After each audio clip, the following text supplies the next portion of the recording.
My name is Mike Rondelli. I'm the AVP of Innovation and Commercialization at the University of North Texas. You are in one of our buildings here in Frisco. We're happy to have you. Thank you very much for signing up. Please, if you did not sign up, if a friend just tagged you along, go to inspirefrisco.com. That is us. We are happy to have you here. We are recording this for prosperity's sake. Want to thank Rex so much for coming in and joining us. We're going to do a couple quick announcements. Glad to be here. Thank you. I think everyone knows you here personally. Right. So we should basically just have the drinks with us. Yeah, that'd be awesome. So again, Inspire Frisco is here for you all. It is a program by the City of Frisco, the Chamber, the EDC, the Frisco Mayor's Office, University of North Texas, Lifestyle Frisco. Boy, name all the partners, and I'm drawing a blank on it. Forgive me, we've got a bunch of us, Collin County Community College, Frisco ISD, and everyone else who wants to be a part of this, especially Code Authority. Thank you so much. The idea of Inspire Frisco is to have the central landing place for innovation across the North Texas region. So we are here for you all. Anytime you want a program or event, let us know. We'll make it happen, or if we can, especially if you want to sponsor it. We do want to sponsor, it's mentoring sponsorship. Is Kevin Williams here today? Maybe not. We miss you, Kevin. From Accenture Innovations, they're our sponsor again. We want to thank Accenture for sponsoring this so we can bring great beverages and tasty little treats while we're talking to this and continue the program on as we continue to develop the innovation ecosystem for the region. A couple of quick announcements. Did mention Code Authority. Jason's here. I hope everyone here is planning on attending Code Launch coming up July 31st at Dr. Pepper Arena. It's going to be a fabulous group of companies that have already applied and have already made it through the quarterfinals. The finals are coming out really soon. What date are the finals going to be announced? To the public, probably July 1st or 2nd. So before July 4th holiday, let's everyone look on to see the great finals we'll have for Code Launch coming up at the end of July. Great business plan competition where instead of winning money, they win more valuable. They actually get the technology developed for them. Awesome idea. Incredible program. We're proud to be a sponsor of it. And I also want to mention University of North Texas. Again, we are here in Frisco. We have 9 undergraduate degree programs, 4 graduate degree programs, and 1 PhD program. So if you're interested in continuing your education or know anyone who likes to start completely from scratch, we can do it here in Frisco. You never have to leave Frisco. Please let us know. With that said, Rex, let's start talking about Asset Panda. Let's do it. All right. So let's first talk about Asset Panda and how you created it and saw the business opportunity for it. Okay, yeah, it's never a straight line, I think, when you start a business like this. Basically, I was looking for a business to start. I already had another successful company going, had a few hundred employees, had a good management team. They were running it. But I knew when I started that business, I started it to sell it. And my goal was to sell it within 60 months. We sold it within 65. So how do you deal with a failure like that? It was very tough. It must have been, I mean, because you were off by 8%. It was hard. But yeah, so basically what I did is I created a framework by which I evaluated opportunities. So things like had to be on a mobile device, had to be global, had to solve a ubiquitous problem that every company had to have recurring revenue. Personally, I didn't want to have to travel a lot for business. I didn't want to risk more than 5% of the capital I already made in some of the other exits that I had. So I had lots of different business ideas that I would apply to that framework. And over time, the concept of asset tracking came out of it. And the genesis of it, it's kind of funny, I was telling a couple of the interns today, there were 3 distinctful times or events that happened as I was going through this iterative process that had me land on Asset Panda. The first one was I had a friend whose house burned down. And when it burnt down, I remember the conversation was he talked to his insurance company and they wanted to know the contents of his house. And he couldn't give it to him. Like most of us probably have renter's insurance policies. If you read that fine print, if you want to make a claim, you have to have the exact information on what you owned. So I thought, okay, that's interesting. At the same time, I told you I had a company that went from startup to a couple hundred employees in 36 months and bought a lot of those people laptops and devices And yeah, I could go into QuickBooks and I could tell you fixed asset schedule. I could tell you it was a Dell Inspiron laptop, the serial number, and the depreciated amount. But there was no information about who had it, where it was, or what condition it was in. Then the third thing is I was doing a tour of India, and I was in Bangalore, and I saw a young delivery boy on the most rickety bike you've ever seen, all rusted out, delivering propane canisters. He had 8 of them, and he was talking on a $1,000 smartphone. And I thought, okay, maybe there's something to solving the business problem that I have, and then trying to leverage the idea and change it. So I will tell you that I decided to go after the consumer market first, and it was such a great idea that it failed miserably. We had a handful of clients. A supermodel named Amon used to be married to David Bowie. That was our big claim to fame. It's like, holy cow, she's got jewelry and she's got dresses and stuff on. The only problem is I needed a few 100,000 more Amons. So we ended up pivoting the business.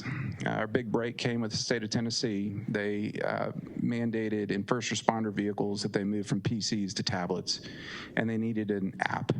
And so Wilson County Sheriff's Department downloaded AssetPan, and they changed master bedroom 1 into jail cell 1. And at first I thought it was one of my knucklehead friends that was changing it, maybe Kevin Winters over there.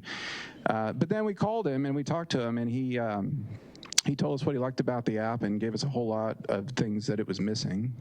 And he was just organized and techie enough where you could say, you know what, if you just send me a spreadsheet with everything that you really want in it, we'll see what we can do. So he sent us 150, 160 lines of things that needed to do, sent it to our development team. They developed the first round. He liked it, gave us another list, and then we started content marketing around it. So then Coca-Cola Asia has an issue with maintenance tracking in Australia. So they become a client, and we learn a lot about tracking information for Coke. And we do the same thing. We update the system, we write case studies and user testimonies and blogs, and then the state of California and Tesla and Disney and lots of other companies start coming on it. So small companies. Small, time. Actually, we do have a lot of small ones. I think the small ones are my favorite ones, like a lot of nonprofits. I'm really proud of the work we do with nonprofits. There's one, the Gleason Foundation in New Orleans. Gleason was a football player and he had ALS. Mm-hmm. So now he has a foundation, lots of equipment and things to help them in their lives with ALS. And we manage all that for them. And those are the kind of use cases. It's fun to have the big names, Disney and Tesla and all that, but it's really fun to deal with National AIDS Foundation and delivering computers in medicine, Doctors Without Borders. Fantastic. That's cool stuff. Yeah. Well, that's great that you've been able to marry, giving back to the community or being part of a community with your business and be able to both serve clients that pay for, your house and your employees' houses, and as you continue to go. So we had a great talk beforehand about this, and I wish we would have recorded that because we had like an hour-long talk, and it was awesome. We covered so much different subjects. But one of the things that really struck me that I think a lot of people here want to talk about or want to hear you talk about is how you've been able to be successful and have a couple different exits, and how your genesis has been from your first company to where you are now. Sure. Yeah, I'll be happy to talk about that. First company, I owned the company for 11 years. I tell people for the first 5 years, I just tried to figure out how to stay in business month to month. I thought I did a pretty good job building up a business, and I learned that I really hadn't. It was a very ego-driven business. Most of the revenue came through me, and it was sort of my personality and persona the whole thing was. And then I realized that that isn't the type of company that anybody's going to buy. So I learned that you go talk to people that might be prospects that want to buy your company, and you ask them, what would you want to see in my business to make it interesting for you to buy it? I learned that they wanted recurring revenue. They wanted north of 20 million in sales. I learned that there were certain key geographies that if you had a footprint in would make it more interesting. So Dallas, Houston, Austin kind of thing. And I set out after the first 5 years, spending the next 5.5 years building a company that somebody was going to want to buy. So that was it was a powerful lesson for me. It took me a long time. The second time I did a very similar business, that was the one that took me 65 months to sell, same blueprint, same focus. Just the game in my mind was to do it twice as fast and as big. That's a little bit more than twice as fast. My math isn't great, but 60, yeah, that's pretty short time frame from startup to sale. Yeah. how were you able to attract employees? Were you telling them I'm building this company to sell? And how were they all able to be managed when you're on a really short time frame? Sure. So the first company, I didn't know I was going to sell it, so I didn't have that conversation. The second one, you do this a few times, everybody's like, okay, what's the deal, dude? How long is this going on? Are you going to sell it? Are you going to stay with it? So I think honesty is the best policy with all this stuff. So the second round with Timberhorn, told everybody coming in, hey, are you going to sell the company? Yeah, at some point. I don't know when. My goal is within 5 years, and I'd love for you to be a part of that. And we did bonus out quite a few people when we sold that business. It was good for a lot of folks, but I want to be upfront and honest. I don't think there's any other way to do it, especially with people that are going to bust their butt for you and go to war with you. Yep. Yeah. They need to know how you're thinking. So how does everyone at Asset Panda think now? Are you selling? Are you getting ready to sell? Is this the announcement? We're looking for investment bankers.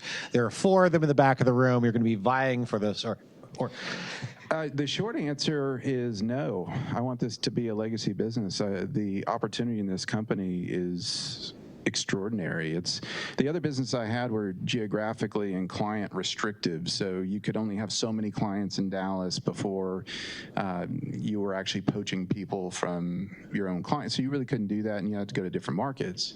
This one is truly global. Our biggest install base is the United States, but second's Australia. And as we get into companies, we have a land and expand strategy, all inbound marketing. So companies find us. We are doing some outbound stuff now, but most of it's inbound. About 18,000 leads a year come in. And when clients come in, our goal, like Disney's a great example, they came in tracking, the Imagineers wanted to track 2,000 tools. So we did a really good job of setting up the workflows, custom actions, so it looks like Disney's app, it works like Disney's app. They basically teach us how they want it to work. And then the cool kids, I call them the cool kids on our implementation team, we find out who else at Disney can benefit from the information that we're providing. And inevitably, they always say somebody in the controller's office or fixed asset accountant, something needs information about this, or the maintenance manager. So we set up these beautiful automated reports that go to those people. And of course, they've got a silly panda on it, so they see it's Asset Panda, and they like the information they're getting. Because it's ubiquitous to the users at Disney, we have tens of thousands of people there that use it to do their daily work.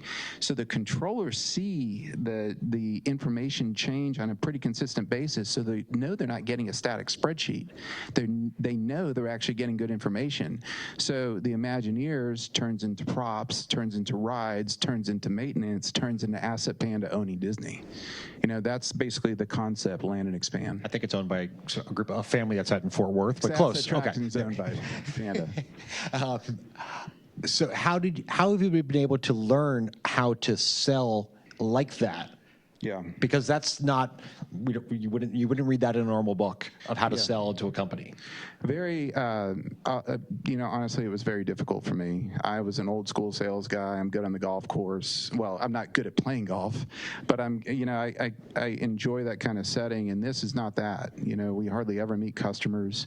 It's all done over the internet. And that was one of the hardest things for me, because if you go out and you create an app and you try to market it, you would think that the App Store and the Android Store, you would think that they would have advertising programs where you could advertise your apps almost like you can a website, but they don't. So we had to learn how to do that, and we used, if anybody's curious, it all starts with content, it all starts with keywords and keyword analysis. It's short tail, long tail keywords, core keywords. So the example might be asset tracking might be a core keyword, asset tracking for construction might be long tail, asset tracking for construction in California, it might be a longer one. So we did a study, and we found that there were 4,754 terms that people would search for our type of service. So our job then is to create this donut factory that is cranking out content that is consumable by the search engines with the right image, the right keyword density throughout it, the right meta tags, because you want people to find us. The other big piece is reviews, and one thing I'm proud of is we're the most reviewed product in the world in our category. I think it's over 800 some odd 4.5-star reviews. And what we see in buying patterns now, however anybody finds out about you, they're going to do a few things. One, they're going to go to your website and they're going to see validation quickly. And usually a validation is a logo of somebody like Disney or something that uses your product. So that's check mark number one. Then they'll go outside of your site and they'll go to third-party review sites. And if they see the review they want, then they'll come back in and typically fill out a landing page for you. That's fantastic. So it sounds like what I'm getting from this, if you're young into this or new into entrepreneurship in the tech space, you almost want to go work and learn the advertising business side before you even start your own company. So here's what I would tell you about that. If you're evaluating a business opportunity, if you want to know if it's a viable, and this is one man's opinion, so take it for what you think. If you want to know if it's a great opportunity, do an analysis and find the density of search on your topic, whether it be carpet cleaning or whatever the heck it is. If you see high expensive numbers and high bid values, I think the bells need to go off in your head that there's something interesting here, because they're bidding up and paying more for each one of those leads. But understanding content marketing, internet marketing is absolutely crucial to anything that you'll do. I think it's critical. And how do you build your business then around that? Because you have to be critical. It's critical that you can have your sales process and what you're selling mesh with that opportunity. Oh, absolutely. The world has changed, man. It is crazy, the tools that are out there and the tools that we use to do our job every day. I feel like a dinosaur sometimes walking around the office and seeing what these kids are doing. But we have, we have a tech stack, and the tech stack, the basis of it is Salesforce. HubSpot does the marketing automation. We use MailChimp. Obviously. Yeah, my brother owns MailChimp, so if anybody knows MailChimp. And then on top of that, we started using artificial intelligence in our sales force, and that has made the world just a different, radical place. It used to be where we'd hire a salesperson, we'd train them up, they'd get them to learn the software, start getting the inbound leads, and we would say at the end of the day, so how was your day? And, we get the typical, some was good, some was bad, and this is my forecast for the month. B20. Man, artificial intelligence has changed the game. Now we go to them and we tell them how their day went. And we, with SalesLoft, there's Chorus AI, there's other tools where you can actually build in the cadence of how these people should work every day, all the things you train them on, from the scripts that you give them to, bless you, to emails, texts, don't send PDFs. Everybody here promised me, this is one thing you learned today, never send another marketing document to anybody. It's always a link back to your site so you can track it and get information about it. But SalesLoft, Einstein within Salesforce has been able to predict my monthly revenue by plus or minus 2.5% every month. And I was so skeptical when that thing first came in. 2.5? 2.5% now. And the sales manager hates it because he likes a sandbag. And I'm like, hey, I know you're going to do that? Well, Einstein says something a little bit different, dude. But the new tools out there, and I call it the golden age of entrepreneurship. It's unbelievable. Think about what happened with Asset Panda. So we wrote an app. We released it. Now, it wasn't very successful. We did get that one supermodel. A global distribution the first day through Apple. If everybody knew about it, everyone in this room who has an iPhone could have downloaded that sucker and started using the thing. It's unbelievable. We hosted our databases at AWS on an S3 cluster that was the same as Netflix. And I've heard of Netflix. I think their model's okay. They're growing a little bit. Yeah, they have a few users. Small dollars. I mean, I had a software company back in the day I raised $5 million for, and I spent most of it on air conditioners and raised floors to put servers and stuff in. And this company, I had the infrastructure of Netflix the first day I opened. And I had global distribution immediately. The problem was not the technology anymore. And the problem for all of you guys, if you do these types of businesses, is not the technology anymore. It's the idea and how to content market. Is that part of the reason why North Texas is growing in your ability to be able to launch a tech company? Because the tech is ubiquitous and easily accessible for very low cost. So you don't need to raise $10 million and be in Silicon Valley. You can raise $2 million and be in Frisco. Or you could be a scrappy, savage entrepreneur like me and raise $0. As a former venture capitalist, we hate that model because I'd like to own 50% of your company without me having to do any work. How do you think that's going to change? Do you see this continuing? Do you think that's going to be growing? Are we going to see, is it finally time that the coasts are going to have to give up on their stranglehold of creating these high-tech, hyper-growth companies where it's ubiquitous now? It's easy, or excuse me, not easy. The barrier to starting is not there anymore because you could do it anywhere. The barrier is so low now, it doesn't matter where anybody is. As a matter of fact, I couldn't even tell you where my servers are. I use Amazon. I know it's S3, but for security reasons, they put them all over the country, all over the world. So yeah, I mean, you don't have to have the hardcore technical knowledge, and the world's going to change even faster as more and more products get assimilated with artificial intelligence. Yeah. It's going to make everything quicker, faster, better, easier. So yeah, I think it's more about the idea, and then as you build your culture, you know, there is only one durable competitive advantage that any company has, and I don't care if you're Nike, ESPN, Disney. Does anybody know what that is? It's people. It's culture. Yeah. The culture of your business will define the success of your business, and that's it. Any one of you guys could hire a team of people and break down Asset Panda and copy it. But if you walked into our offices at Asset Panda and you saw the 85 some odd people cranking away every day, you heard the music going, the Panda outfits, the pace of the office, the willingness, read the reviews. Go out to Capterra and read the reviews. Almost every one of those reviews will talk about an implementation person or a salesperson or a support person that made all the difference. So I think culture is something you got to really think long and hard about. And how do you build a culture that is above and beyond and really good for people that they get excited about, they want to be part of?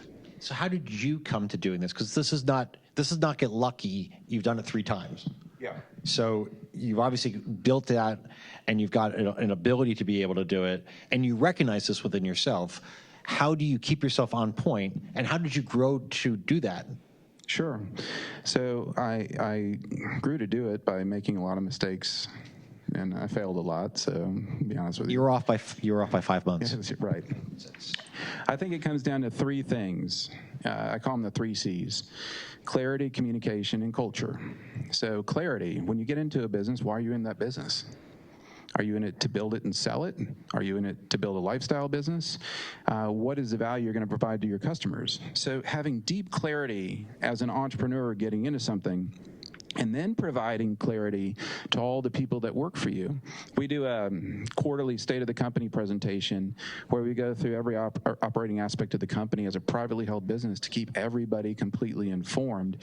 And we go out of our way to build automated tools so as people are doing their work, they don't have to go sit down with the manager and find out how they're doing. They can just pull up the tool. And here's another thing I love to do. They probably hate me for it, but I love to force rank everybody. I don't want to have a meeting with you and say, okay, you know, I think you can do better. What I want to do is I want to sit down with you and say, hey, you're number 14 out of 15 people. You're getting your butt kicked by all those people. Why are they doing so much better than you? And then just pull up the numbers and let them explain. And you'll find that people will either love that or hate it right away. And there's never a question if somebody's fired or they quit. Everybody knew it was going to happen before they did, or maybe at the same time that they did, because they saw where they were with the numbers. Bottom 10% of a company always has to go. You can't afford to keep them, for you and for them. And it sounds a little draconian, but it is what it is. And when you're at a startup company and it's growing fast, it's hard because some of the people you love just can't keep pace.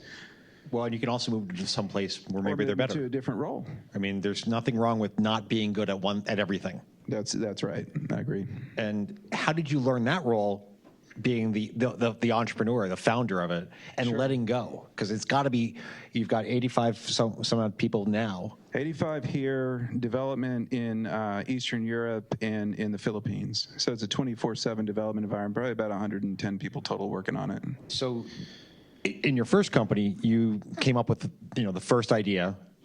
You were everything, chief cook and bottle washer. How did you go from learning how to be able to let go and actually being able to let go, and then being able to also manage them and keeping them to, there's a fine line to balance from I trust that they're going to be great at things and then going, nah, you're really bad at this. Yeah. So mine was kind of forced. So as I was in my big ego mode where my head wouldn't fit through the door, I had an opportunity to take some technology out of that company and own a chunk of a multinational software company and become the president. I was 25 years old. So I thought, okay, if I take this gig, it's got a big opportunity, but the other thing could die. So I was forced to basically transition that ego part of my business to the other people in the office and coach and mentor them and lead them versus micromanage them. So I thought I was really good at what I did in that company. When I transitioned it to the other team, we were doing about $2.5 million in revenue. And 6 years later, we're doing about 26 million in revenue. So they were actually better at the game than I was, even though I thought I was the best one. So I was forced into learning how to do it. And it's a beautiful thing when you do, because if you learn how to let go, as you put it, how to empower people, how to help them make their own decisions, how to have them facilitate your culture, it's a beautiful thing, because it's almost like a machine that runs in the background.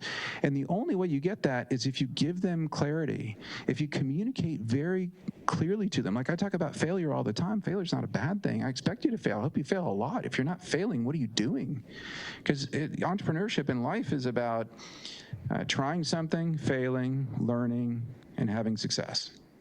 So you have to encourage failure, and then people do fail, and then they see that you high-five them, and you appreciate that. And then they also see how they're force-ranked with everyone, so they always know where they stand. And then that culture piece needs to back the whole thing up. It can't just be words that, we talk about in a microphone. It's got to be living in the ethos of the business. And it's critically important that people understand the culture, want to be part of it. I mean, part of what you see here up on stage is culture. This is what I wear to work every day. I was going to come in a blue blazer, and I thought, God, that's not me. That's not legitimate. But you made me put on a T-shirt, so you did make. I got him in a Panda shirt, so we got that going for us today. But it's green. We appreciate that. It's beautiful UNT green. We appreciate that. Actually, I did want to ask you about that. You're great at creating a great brand here, and you've had a lot of people wanting the shirts. Yeah. Tell us about what you did with that to give back to the community, because that's really, I really think that's awesome. It's not a Coca-Cola way to do it. It's the Asset Panda way to do it. Absolutely. So this is kind of a new thing. I think it launches next week. It's an online swag store. So if you like the Panda shirts, and I brought a bunch of them. I hope I didn't bring enough for everybody, so hopefully you guys get one. But people love these shirts, and if we implement an account, we sell it, we'll send them to our clients, and we started to notice that the clients took on the Panda brand on site. So the boring fixed asset tracking people became the Pandas. And they would go to Walmart and get these silly little Panda heads. Have you guys seen those things? You buy them for $10, $15 and wear their Panda shirts, and you'd have a team of like 15 people wearing Panda swag, and you'd see the moniker on the door was the Panda team at the company, and it became kind of a fun, cheeky thing. And they started posting on social media and sharing those pictures. Then we started getting tons of requests. There was a guy at the Colonial Golf Tournament that wore one of these things. He said he got stopped 8 times for pictures.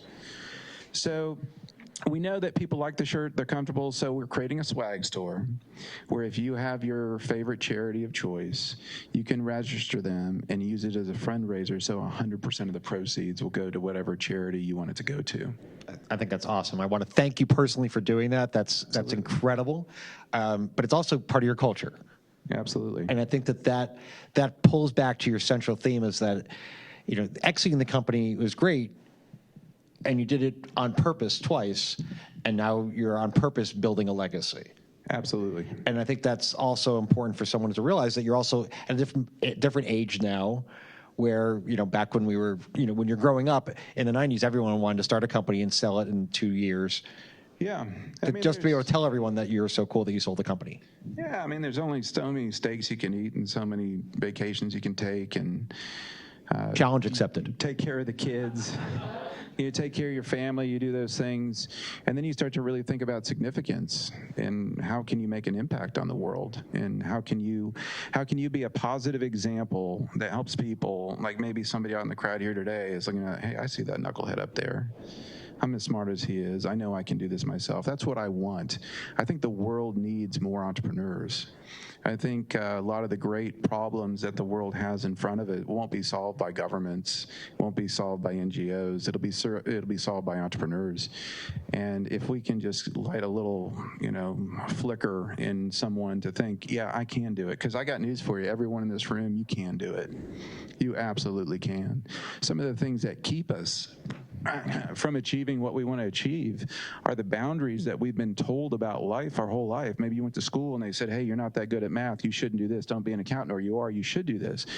I would encourage every one of you guys to take the things that are false truths that we all kind of inbred in our own brain and let them go to the wayside, and think about the possibilities. Think about the type of life you want to lead. Think about the type of legacy you want to leave, and look at it like it's a movie. And you're the star of the movie. What would that person do? That's what you should do. You can make a positive impact on a lot of people's lives. And everyone here, we're so lucky to be 1 in Frisco, 2 in North Texas, 3 in the United States, 4 in the age that we're in the golden age of entrepreneurship. It's amazing. The only restrictions I believe the people in this room have are the ones that are sitting right in between their ears. They say the real estate's expensive in New York and San Francisco. It's even more expensive in your own brain. So be careful what you feed it, and make sure that you're looking for things that take you and transcend you to a different place. And if you can do that, you can make an impact on a lot of people's lives. And with Panda, we've got 110, I guess, total, 85 in Frisco. We're making an impact in their lives. I take every one of those people very seriously. We're helping pay mortgage and kids and food on the table and all that good stuff. But then we're also saving a lot of money so Doctors Without Borders can provide more services, or the Gleason Foundation. And it just makes you feel good. And the world needs more of that. So I hope if anybody here is thinking about becoming an entrepreneur, that you take the reins and you make it happen, because the world needs you to. I can't thank you enough for coming and sharing a little bit. I don't have anything that I can ask on top of that would make me not look even dumber than I already am. So does anyone else have any other questions from the audience that we'd want to ask? Please, go ahead. Here. I know, Victor. Come on, here you go. Grab a microphone. Thank you so much for being here. Really enjoyed the discussion. Sounds to me a little bit like you're full square into what they call conscious capitalism. Are you familiar with that, and does that work in your company environment? I'm very familiar with it. It's the idea that essentially, I'm going to break this down very simply, but it's basically that the idea of building a company is not just about making money. It's about helping people, making the world a better place. I don't think you can have a great culture unless that's a big part of how you think. You want to take people and help them get to places that they can on their own. Donate time, donate money. It's an important wheel. There are times in your life where you're going to have a lot of money and a lot of success, and when you do that, part of what I think we all need to do is we got to send the elevator back down and help other people achieve those things as well. This isn't all about hoarding everything for me, me, me, me. This is about trying to make a bigger impact on the world and make the world a better place. I think it's great. I think it also depends on the business. I think that's one thing that tech commercialization has allowed. Like, I came out of the finance world where the culture you want is me, me, me, me, me. Yeah. But it turns out that if that's the culture you have, boy, it's a terrible lifestyle, and everyone is doing it to retire by 30 and then do something else. Because all they want is a bank account, and then they want to forget about that lifestyle, and they never want to do that another day that they don't have to. Right. So I could think. Thank you. My question's about culture. Yep. I was blessed to get to meet Herb Kelleher and know Colleen, and obviously Southwest Airlines, contrarian, going against the entire airline industry, and the most successful airline in the history of the world, predominantly driven by culture. There's a great book called Still Nuts After All These Years, which is a terrific book. So my question for you with your culture, as you mentioned, is the sustainable strategic competitive advantage for any company. What are the elements of the culture of your company? Did you start out identifying certain aspects of it that you wanted to create? How did you create it? How do you sustain it? All the questions around, if you could, drill down some more into culture. Yeah, no, I love the question. Southwest Airlines was actually a big influence on me. We did work with them, and I could not believe what it was like when I walked through the doors there, because we also did business with American Airlines, and we loved on both sides. Their money was green, so that was great. But going into Southwest Airlines, it was just different. The front lobby had these beautiful model airplanes. You could smell popcorn in the air. You'd hear laughter all over the place. It was just very different. And American was very much more consulting, stoic, suits and ties, that kind of thing. So we learned very early that with one of the ways that we foster our culture is we try to create an environment where everybody feels comfortable. Everybody can share their opinions and not think that they're dumb or stupid. Some of mine probably are, and everybody lives with that. So at Asset Panda, another thing I think is creating an environment that people intrinsically, automatically, whether they want to or not, enjoy it. And I'll give you a quick example. So we have the brand of Panda, right? Panda is our brand. So everyone here probably had some kind of preconceived notion about a panda before. This isn't the first time you ever saw a panda, right? And you probably thought, okay, panda bears, they're fun, they're cute, they're cuddly. Panda. There we go. I understand they're really nasty creatures and you don't want to get them in a cage, but whatever, everybody else loves them. When you walk into Asset Panda, one of the first things you'll notice is there's upbeat music. When you walk in, and I don't know about you guys, but some of the best times I've ever had in my life, I'm listening to music. So that initially just triggers the brain, I think, to say, okay, it's positive. We have a big, Panda mascot. It's kind of silly, neon signs. People wear what they want to wear in the office, so they're comfortable. And we celebrate the diversity of thought and how people think about things, and we encourage it, and we want to know it. I learned early in my career that some of the best ideas will come from the strangest places in your business. The innovation, man. I remember a sales assistant who were working on a big deal, and we'd finished the presentation. At the end of it, she was like, "Why are you doing that? Why don't you do this?" And everybody in the room looked at each other like, everybody's got like 10, 15 years of experience, and she just smoked all of us. So one, we're going to promote her quick, but two, we're going to use her idea. But it is something, it's like making donuts in the morning. It's got to happen, and it's got to be spontaneous. It's part of the clarity. People know what their job is. They know what they're going for. We communicate it to them all the time through verbal, written, and direct feedback from our systems. And then we live what we tell them that they're going to do. That's the hardest part. Is it's nice everyone can read a book that tells you a lot of these elements, but living it and demonstrating it on a daily basis is where companies succeed or fail. Absolutely.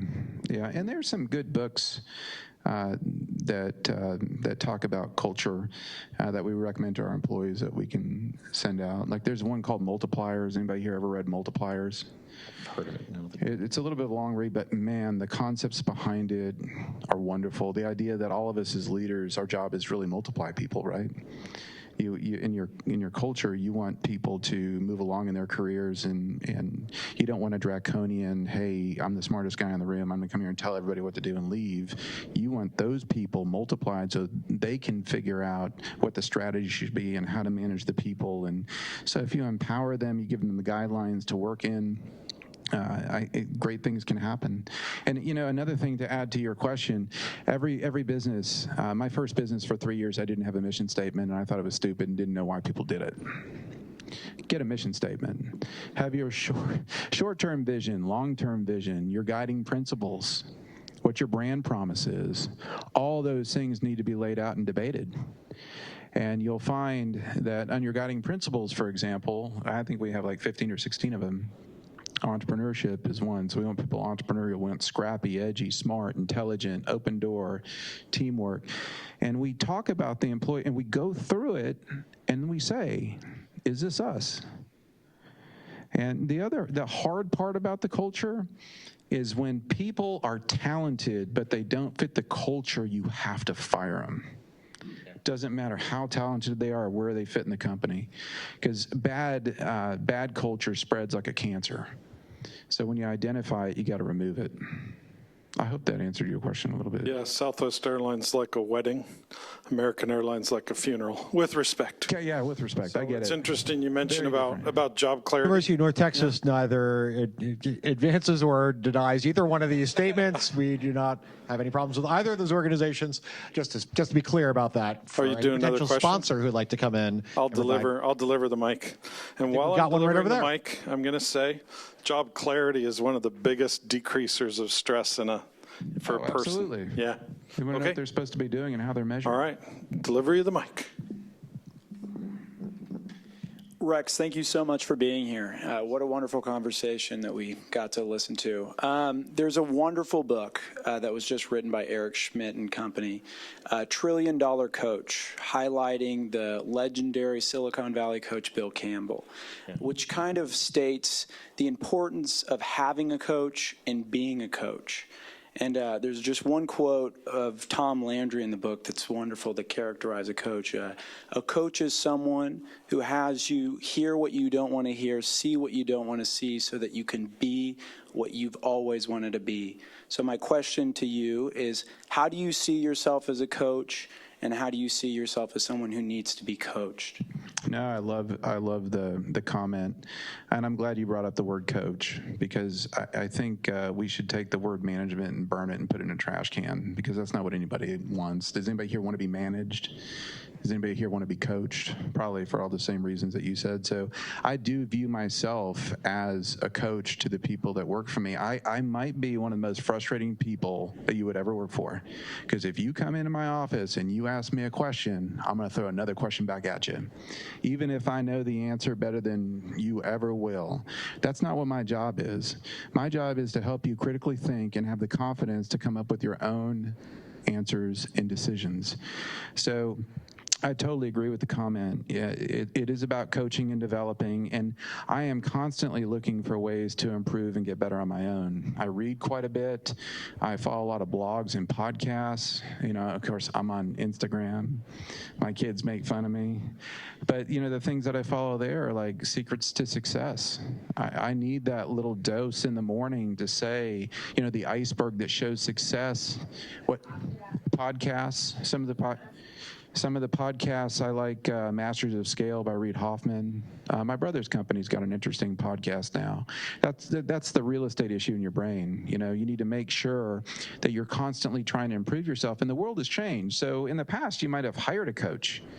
Now, you know, you can get it lots of different ways. And there's organizations like Entrepreneurs Organization. We've got some folks here from that. YPO, Young Presidents. I think we all need wise counsel around us. I don't care who you are and how smart you are and how successful you are. If you want to get better, you have to have other people's impartial third-party opinions, and you have to make sure the real estate between your ears is filled with good, positive, interesting stuff that can help transform and transcend you as a person. Because the guy that's going to be running Asset Panda in 5 years can't be the one sitting in front of you today. If I'm going to be that person, I've got to change, I've got to transition, or I got to fire myself and find someone else that wants to do it and is capable of it. Fantastic. Thank you so much. One more. Absolutely. Here, I'll get my mic up. There you go. All right, so you talked about your interns over here. It looks like they've fist bumped and all that stuff whenever you mention them.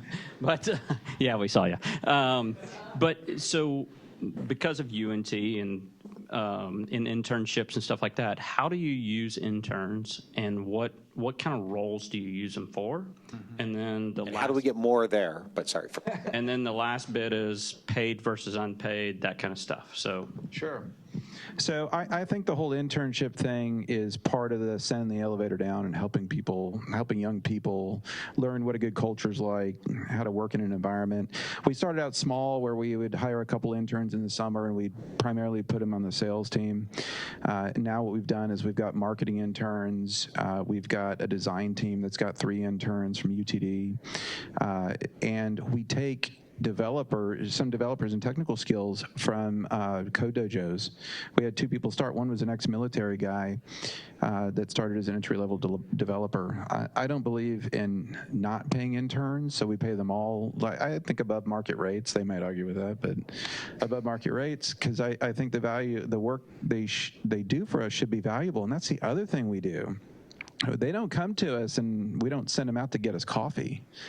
We give them meaty work and watch those beautiful little brains work on it. Like these girls the other day, they took a project that was a basic project.